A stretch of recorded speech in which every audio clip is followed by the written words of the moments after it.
شروع اللہ کے نام سے جو بڑا مہربان نہایت رحم والا ہے۔ اور جب تم نے ایک شخص کو قتل کیا تو اس میں باہم جھگڑنے لگے، لیکن جو بات تم چھپا رہے تھے خدا اس کو ظاہر کرنے والا تھا۔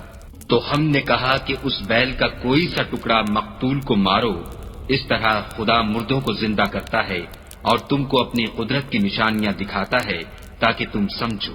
پھر اس کے بعد تمہارے دن سخت ہو گئے، گویا وہ پتھر ہیں یا ان سے بھی زیادہ سخت، اور پتھر تو بعضے ایسے ہوتے ہیں کہ ان میں سے چشمے پھوٹ نکلتے ہیں، اور بعضے ایسے ہوتے ہیں کہ پھٹ جاتے ہیں اور ان میں سے پانی نکلنے لگتا ہے، اور بعضے ایسے ہوتے ہیں کہ خدا کے خوف سے گر پڑتے ہیں، اور خدا تمہارے عملوں سے بے خبر نہیں۔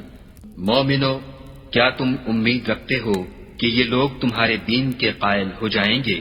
حالانکہ ان میں سے کچھ لوگ کلام خدا یعنی تورات کو سنتے، پھر اس کے سمجھ لینے کے بعد اس کو جان بوجھ کر بدل دیتے رہے ہیں۔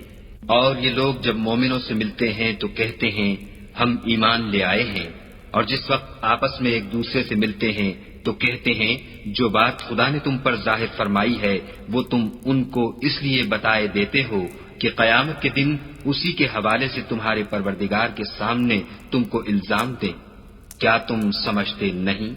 کیا یہ لوگ یہ نہیں جانتے کہ جو کچھ یہ چھپاتے اور جو کچھ ظاہر کرتے ہیں خدا کو سب معلوم ہے؟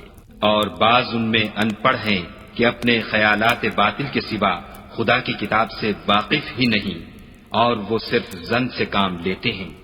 تو ان لوگوں پر افسوس ہے جو اپنے ہاتھ سے تو کتاب لکھتے ہیں اور کہتے یہ ہیں کہ یہ خدا کے پاس سے آئی ہے تاکہ اس کے عوض تھوڑی سی قیمت یعنی دنیاوی منفیت حاصل کریں۔ ان پر افسوس ہے اس لیے کہ بے اصل باتیں اپنے ہاتھ سے لکھتے ہیں، اور پھر ان پر افسوس ہے اس لیے کہ ایسے کام کرتے ہیں، اور کہتے ہیں کہ دوزخ کی آگ ہمیں چند روز کے سوا چھو ہی نہیں سکے گی۔ ان سے پوچھو کیا تم نے خدا سے اقرار لے رکھا ہے کہ خدا اپنے اقرار کے خلاف نہیں کرے گا؟ نہیں، بلکہ تم خدا کے بارے میں ایسی باتیں کہتے ہو جن کا تمہیں مطلق علم نہیں۔ ہاں، جو برے کام کرے اور اس کے گناہ ہر طرف سے اس کو گھیر لیں تو ایسے لوگ دوزخ میں جانے والے ہیں اور وہ ہمیشہ اس میں جلتے رہیں گے۔ اور جو ایمان لائیں اور نیک کام کریں وہ جنت کے مالک ہوں گے اور ہمیشہ اس میں عیش کرتے رہیں گے۔